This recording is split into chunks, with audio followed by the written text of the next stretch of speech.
好，我哋香港人生活節奏快，壓力大，飲食又唔定時，成日出街食飯，腸胃問題真係好普遍。有啲人成日覺得肚脹、消化不良，有啲就飽受便秘或者肚瀉困擾。其實好多時候呢啲問題都同我哋腸道入面嘅好菌同壞菌失衡有關。我哋成日話腸道健康，身體就健康。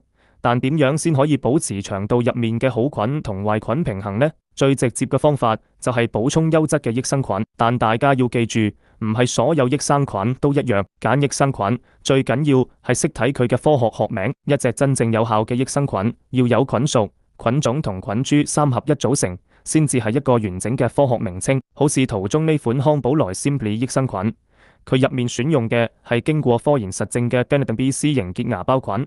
菌株編號係 GBI30，係一種耐酸、耐熱、耐光嘅強效益生菌。佢可以直達腸道，有效平衡好菌同壞菌，幫助消化系統健康。而且呢款產品每份提供10億活性益生菌，無添加增味劑、色素、糖或甜味劑，低卡路里，仲唔含糞腸球菌，食得放心又精明。簡單嚟講，腸胃要舒服就要揀啱菌。食啱菌，康寶萊 Simply 益生菌就係一個精明嘅選擇。如果你都想改善腸胃問題，由今日開始就為自己嘅消化系統健康行多步啦。最後麻煩大家點讚、follow 我個頻道，將健康分享俾更多人。想知更多詳情都可以留言話我知。多謝大家。